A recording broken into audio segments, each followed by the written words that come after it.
Sifter for the ear. News, interviews, reviews, cinema, TV, streaming. Action. Hi y'all, this is Jerry Williams, aka TV Jerry. The Richmond Film Network is hosting Indie Fest Season 2, Episode 2 at the Park RVA on May 17th. This is the second of 4 festivals planned for this year, and this installment features 14 shorts and 2 feature documentaries, including 4 films by Chinese, Vietnamese, Korean, and Filipino-American filmmakers in celebration of Asian Pacific American Heritage Month. 14 of the filmmakers are scheduled to appear and participate in Q&As. I'll post a link to it on the webpage for this show at tvjerry.com. I'm interviewing the manager, and all of a sudden, our producer says, "Stop, stop, stop. There's a naked child in the picture." That was actually today's surprise drop-in guest, Richard Nunnally, talking about shooting one segment of Virginia Homegrown when he was the host. Virginia Homegrown was created by VPM in 2000 to serve as a resource to enrich growers and gardeners while highlighting the richness of gardens and natural ecosystems throughout Virginia. Today, I have 4 guests that are involved in the show. The current host, Peggy Singelman, senior producer, Bryant Dameron, executive producer, Sean Freude, and Richard Nunnally. Sifter Review of the Week. Nona's on Netflix. Vince Vaughn plays the owner of a restaurant that he started in honor of his mother. The unique angle is that he hired all Nonas, or grandmothers, to recreate their family recipes. It's based on a real man and his place in Staten Island. The women playing the title characters are Susan Sarandon, Lorraine Bracco, Brenda Vaccaro, and Talia Shire. Vaughn lacks his usual smirky wise guy style that always adds laughs.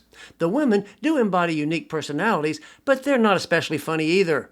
Even the cooking montages don't make the food look especially appetizing. The cast and the concept had potential to be a charming comedy, but this film veers much more into the heartfelt drama category. Maybe the creators wanted to honor the restaurateur's concept by keeping it sweet, but they missed some great potential for humor. The capable cast helps it rise above Lifetime movie mediocrity, but not by much. I gave Nona's 1.5 out of 5 stars. We've got Sean Freude, Bryant Dameron, and Peggy Singelman. I want each of you to introduce yourselves and tell us what your involvement is with Virginia Homegrown. Sean, why don't you start, because you're the executive producer. So I'm executive producer for Virginia Homegrown. I started out as producer in 2006, and I took over for Bill Nichols, who was a master television producer. Peggy has been with the show since 2000, right? Well, episode 1, yeah.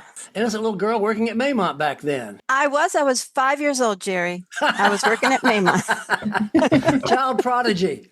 And Brian, how about you? I started working on the show back around probably 2008, 2009 on the crew, and learned a lot from Sean, and she handed me the reins. And Peggy, we kind of introduced you there, but what's your official job now? I am now, since 2016, the host and co-producer of this show. I work with Bryant and Sean very closely. I say Bryant makes me look good. That's what I say. There you go. Here's an interesting thing. Peggy, you might know this because you've been into gardening your whole life. For many, many years, the Times-Dispatch had a garden columnist named Jerry Williams. Do you remember that? I do remember Jerry Williams. She actually interviewed me when I started my job at Maymont when I was 5 years old. And that was obviously, you said she. That was not me. It was a different person named Jerry Williams. But I can tell you how many times I'd go someplace and they'd say, "Oh, Jerry Williams, let me tell you what I did with my chrysanthemums. They really worked out." I'm like, no. Wrong Jerry Williams. She was a wonderful woman. She was a Henrico County master gardener and very knowledgeable. So how did the show get started? Whose idea was it? So John Felton brought the idea with him from Florida when he moved here and decided to pitch it to the folks at the top, and they said yes. So that's where it started. Footnote. John Felton came to WCVE, as it was called then, in 1999 and was vice president and general manager for TV until 2019. And that first show, it's interesting because I did watch, of course, the first show, which is Back Up in Celebration. Of course, it was the community idea stations back then. And the opening was a little simpler. It was just nice photographs of nature with some dissolves. Now it's a little fancier. You got some stuff going on, some text and things flying around. But what's interesting? The same garden shed set is still there 25 years later. Yeah, that was a green choice. We're recycling, Oh, there you go. Not making a new set every year. That's good of you. Reuse and recycle. You had the interview set in the old show, which was basically just chairs and some trees. And now you have the new, I guess you call that like your interview picnic table set or something? I call it the question and answer table. Yeah, we had a local guy come in and build a table using some pieces that were left over from the old set, actually, going back to the reuse and recycle thing. And the only thing I noticed, I mean, basically it's kind of the same show. The host, which was not Peggy then, obviously, and then it goes to the field and you shoot a story and interview with somebody, and then it comes back to the host and they do a little Q&A in the studio. The only thing I noticed really differently is back in the old days, it used to be phone calls for Q&A, and now it's emails. Are there some other differences that y'all can feel, because you've been obviously a lot closer to it? Well, Jerry, first I want to talk about those phone calls because I was a guest on the show back then. Yeah, and right. you'd be sitting there in the studio and this voice would come from the ceiling of the studio and you had no idea what they were going to ask you. So it was just, I don't know, shooting in the dark. Sometimes you got this question, you're like, where did this come from? Where now, with the way things are set up now, and even before we started using the iPad, we could start filtering the questions so we didn't get some random, crazy, off topic question. What was the craziest question? Can you remember a crazy question that you heard one time that was like, what are they talking about? Well, Richard Nunnally was the host of the show, and he was the ag extension agent for Chesterfield County. And so we got a cow question one time on Virginia Homegrown. And here's a bunch of horticulturalists looking at Richard like, I can't do cows, So Richard answered the question. He had to say, now remember, this is a gardening show. He was so good. He recouped so well and got it back on track. But when the show signed off, we all laughed and started mooing and had a good time with that. Peggy, how did you get started on the show? Oh, that was through Richard Nunnally. When John reached out to Richard to start the show, Richard was already doing a show through Chesterfield County, and he was a natural to be asked for this show. And when he was putting together the first show, he asked me at Maymont because I'd already been on multiple TV stations. I was friends with Richard. I still am friends with Richard. So it was a good fit. And he also asked Bill Pode from Bartlett Tree. And Jerry, just by fate, the first show of our 25th season had somebody from Maymont and somebody from Bartlett Tree. And it was really funny. But anyway, that first year I was on almost quarterly. And then as the show started getting its feet under itself and taking off, I became, an annual guest on maybe once or twice. Surprise guest drop in. Oh my golly, look who's here. Well, hey there. There you Hey, are. Richard. Hey, Richard. Footnote. That's a perfectly timed drop in. It's Richard Nunnally, who she was just talking about, and the first host of Virginia Homegrown. How are you? I'm doing great. How are you? I'm fine. Great to see you. Yeah, well, I'm glad to be invited. Thank you. So we already talked about remembering that first show and how it's been different from now. What do you remember about getting this thing cranked up to start? Oh, my. Well, the first show, I remember John Felton called and took me to lunch one day. He had this idea about some sort of local gardening show, and we kicked around some ideas of a possible format and probably even involving people at their site and then bringing them into the studio for more information. And after the end of lunch, he said, well, that was your audition. Are you willing? So that's kind of how that started. I'd actually just asked Peggy earlier what was the craziest question she remembers when the questions used to come in unchallenged from the air. Richard, what do you recall? You remember a question that was particularly unusual? Oh, I remember some shows that I think were unusual. One that really stuck into my mind was a show we did at a communal community where the folks that lived there raised crops, and that was how they supported themselves. So it was a hot, sunny day, and I'm interviewing the manager, and all of a sudden, our producer says, stop, stop, stop. There's a naked child in the picture. I knew you were going to say there's somebody naked in there. Yes, this little boy, about 8 years old, had just walked into the screen and was walking out of the screen. And Bill didn't think that was going to be appropriate for PBS. Yeah, I guess this was one of those hippie commune type places. I don't want to say any more, but it was. And they lived there, yes, and they actually had a great crop and a great business, and they were wonderful people, but clothes are optional for the kids, I think. There you go. We had another show that I'll never forget. One of our friends of the show had invited us to do something with the seafood industry, because the seafood industry is also a Virginia crop. We were invited out to a crabber in Reedville, Virginia. And this fellow was going to go out on his boat and harvest crabs, bring his traps in, and we were going to photograph that and talk to him about that whole business and industry of crabbing. Well, it came up a terrible storm. So we sat there in his crab shop through the storm.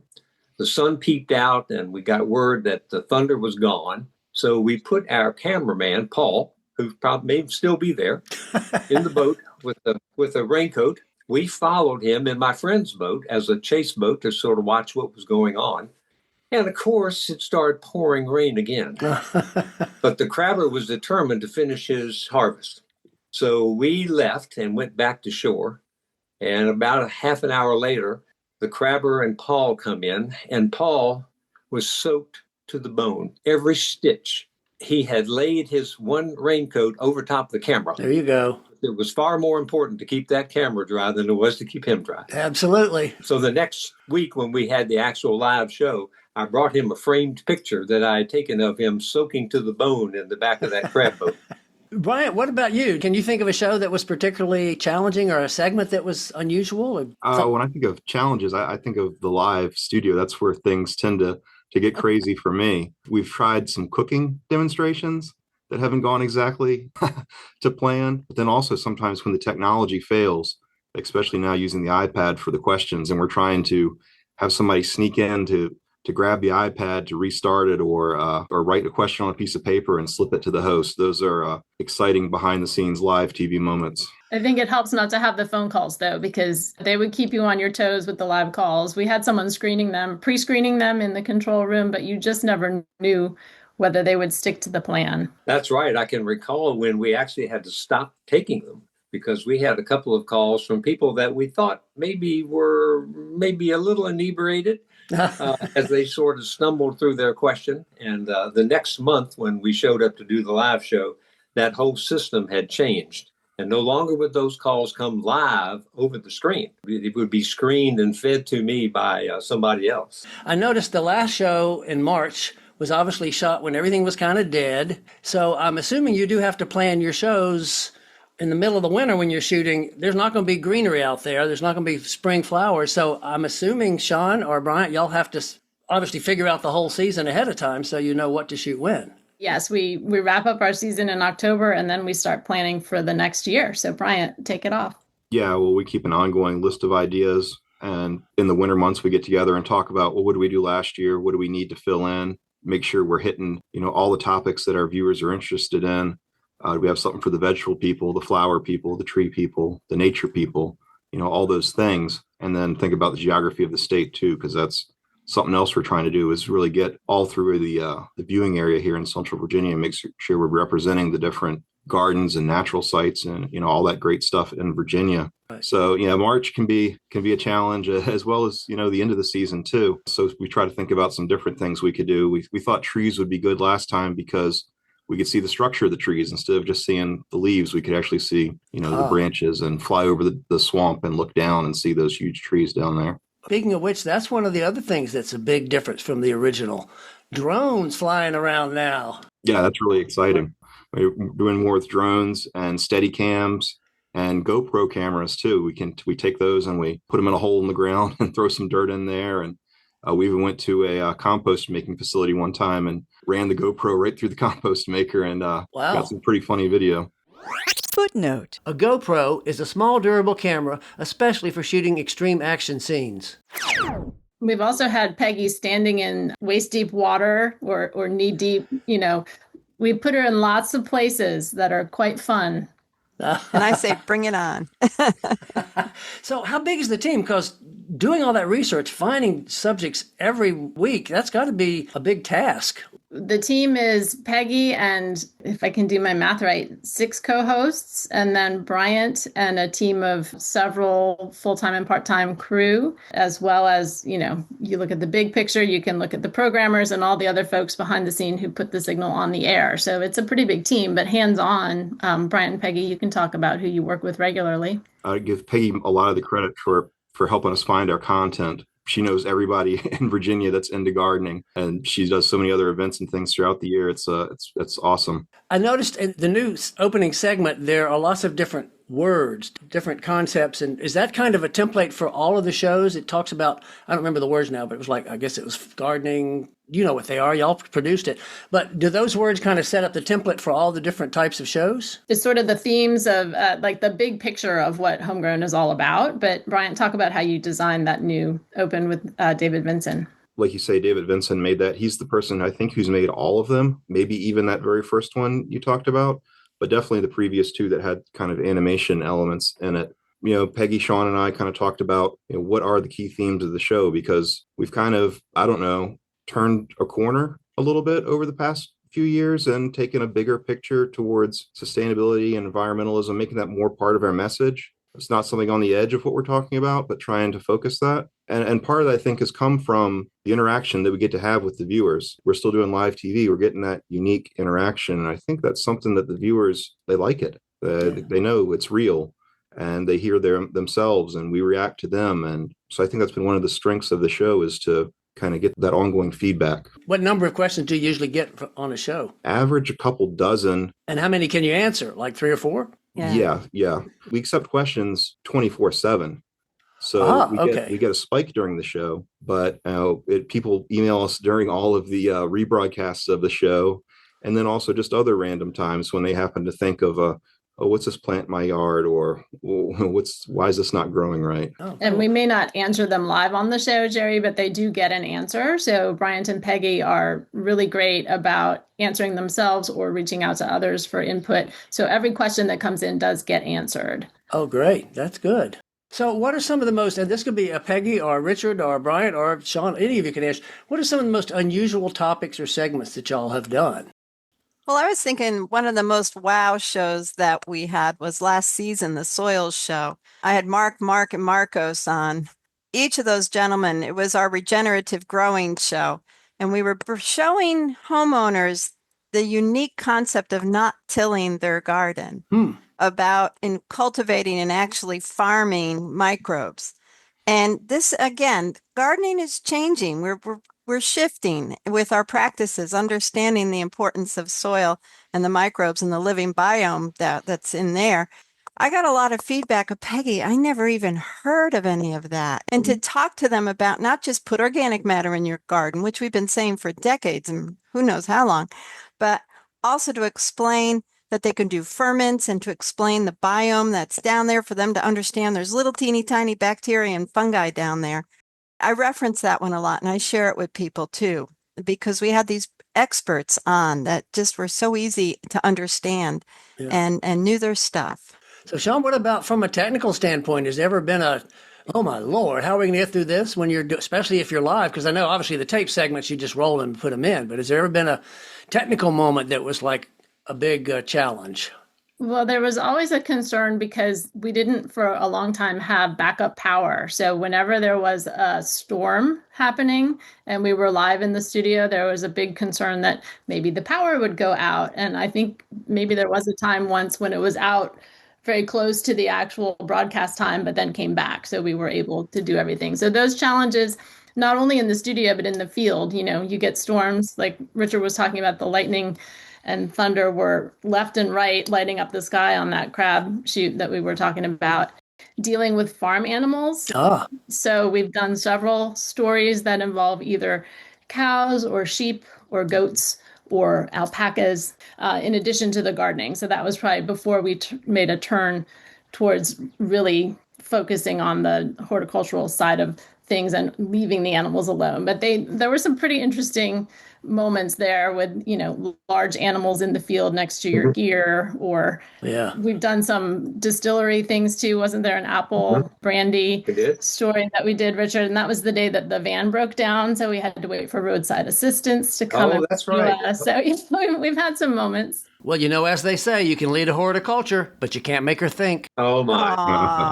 Sorry, I just couldn't resist. Well, so what would you say is maybe one of the most common questions or one of the most common issues that people have? One word, hydrangeas. Really? I was going to say grass. Why hydrangeas? We love them. We just planted some in our yard last year. Oh, people get so confused. There's different species of hydrangea and they require different pruning techniques. Mhm. And if you prune the smoothly for, I'll say the Japanese hydrangea, Hydrangea macrophylla in the spring, you cut off all the flowers. And if you don't prune the Hydrangea arborescens, our native hydrangea, then you don't get a beautiful display. People just are always asking, what do I do with my hydrangea? How do I prune this? And Absolutely. And most people didn't know what kind they had. right. You'd have to ask them, well, when does it normally bloom? And then we could sort of help figure out which one they had. Now you got Yes. Google Lens. You can just use that to find out too. Did y'all ever use Google Lens? No, people still ask. People still ask. Google Lens is not that accurate, Jerry. Oh, So, okay. It identified Japanese dogwoods, which bloom later in the season. We were walking down the street and said, what are they doing? It's almost May. And we looked them up on Google Lens and they were Japanese dogwood. The Japanese is called Kusa dogwood, and it does bloom late. So I know, Peggy, and you mentioned this earlier, you were once the host and now there are more than one host. How did that evolve and what's the story behind that? well, originally Richard had a co-host. There was a host and a co-host. So when I first came on, I was the co-host in 2013, and Amy Williams was the host, and Amy was Richard's co-host. Okay. Amy unfortunately had health issues and she had to depart from the show. And she's surely, she's very missed, very smart woman. So I stepped into the host range, and for a while we brought in another co-host. But when the pandemic came along, the show just kind of went very simple. We joked it became the Peggy Show. And then Bryant had a great idea, or somebody, of coming out from the pandemic, of changing the whole system. So I'll let Bryant take it from there. Yeah, we're up to Peggy plus 6 co-hosts now. Wow. Peggy's our head host, and we've got 6 co-hosts that kind of rotate through on a regular basis, doing some of the interviews. The co-hosts always provide tips, like do-it-yourself short videos. It's been nice to have an expanded team that we can lean on because we've got people kind of across the state, from Harrisonburg to here in Richmond, and they all have different interests and specialties. We've got Jen focusing on Korean vegetables and cooking in that style. We've got Sarome, who's a fine landscape gardener, and he does lots of what he calls mini worlds in containers. We've got Robin, a biology professor and a birding enthusiast. And then we have Amy Rose, and she's a Native American. She brings that perspective to her gardening and the plants she chooses. Randy's another one of our co-hosts, Randy Battle, gardening with Skinny Boy Randy. He actually has a big YouTube following, and that's how we ended up finding him. He does all kinds of small space gardening, growing in containers in your backyard. Really great personality for us. And then we've got Shanna, who is a former Olympian. Wow. And she started a community garden here in Richmond. That's great. It makes your life a little easier too, doesn't it, Peggy? It does. And it brings in personalities that add more flavor to the show. And I love it. We are a team. We actually get together at the end of the season and celebrate. We have so much fun together. And it's nothing for us to email each other and to just stay connected with one another. It's a good energy, and you can tell it comes through with the show. So I think it's enriched the show. And what's coming up in this new 25th season? Oh, it's an exciting time. Last season we really focused on sustainability in the garden, and this season we're really focusing on, I'll say, the garden again. And so, tomorrow night's show is going to be on herbs as well as on houseplants, indoors and outdoors, because we have so many people who are embracing growing houseplants and being houseplant parents. And I love that term. But we're going to be talking about going microscopic. Next show we're going to be doing is going to be using the microscopes down at the Chesterfield Cooperative Extension Lab, and we'll be looking at things under the microscope to show the small world of gardening. And that's pretty exciting, as well as using plants to dye fabrics and how they used to use that to be able to provide the color in our world that we take for granted. We've got some other great shows coming up on going to Virginia Beach, to the Virginia Beach Extension, to the farm down there, and talk with Alejandro Del Poza again about insects and some of the research that's being done. Again, how to manage these challenges in our gardens more ecologically. And he's doing a lot of research down there at the Hampton Roads Experimental Station.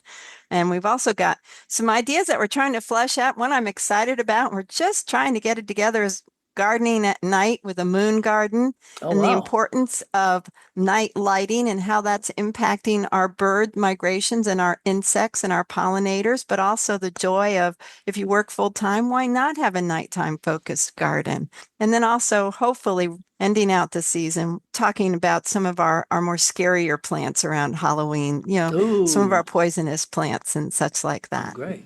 Well, it's been a great 25 years, and here's wishing 25 years to all of you, more. And thank you so much for dropping in today. Thank you for having us. This has been great. Right. Thanks for having me. Thanks, Jerry. Thank you. Those were some of the people behind VPM's Virginia Homegrown, which is celebrating 25 years on the air. I'll have links to the show, including that very first episode, on the webpage for this show at tvjerry.com. Coming soon. In theaters. Final Destination Bloodlines. It's been 14 years since the last film in this franchise was released. It always features people facing inevitable violent deaths. Hurry Up Tomorrow. Singer The Weeknd plays an insomniac musician who encounters a mysterious stranger. Also starring Barry Keoghan, Jenna Ortega, and Riley Keough. Swamp Dogg gets his pool painted. Cult musician Swamp Dogg and his housemates Moog Star and Guitar Shorty live in an LA home that's an artistic haven from the turbulent music business. Also with Johnny Knoxville, Mike Judge, and John Prine. A desert. In this neo-noir thriller, a photographer's road trip takes a dark turn when he befriends a reckless couple. The Ruse. An in-home caregiver fears for her life after being assigned to a mysterious elderly patient in a remote seaside home. TV and streaming. Murderbot on Apple. Alexander Skarsgård plays a security android who struggles with emotions and free will while balancing dangerous missions. Duster on HBO. From J.J. Abrams and LaToya Morgan comes this crime series set in the 70s about a getaway driver and the syndicate. Sirens on Netflix. Julianne Moore stars in this series about a woman who's concerned about her sister's unhealthy relationship with her boss. Deaf President Now on Apple. In 1988, deaf students at Gallaudet University protested until they appointed the first deaf president. I Was Honey Boo Boo on Lifetime. Alana Thompson, famously known as Honey Boo Boo, reveals the story of rising to fame and the secrets behind the camera. Tucci in Italy on National Geographic and the next day on Hulu and Disney. Stanley Tucci guides viewers to discover the real Italy through its cuisine. Motorheads on Prime. A group of outsiders in a once thriving Rust Belt town form an unlikely friendship over a mutual love of automobiles with Ryan Phillippe. Sarah Silverman Postmortem on Netflix, the comic's next stand-up special. Next week, we'll be taking another look back at the previous director of the Virginia Film Office, Rita McClenny, who held the job for 21 years before becoming president and CEO of Virginia Tourism Corporation in 2012. This is Jerry Williams. Thanks for listening. For more Sister, including literally thousands of reviews, visit tvjerry.com. That's a wrap.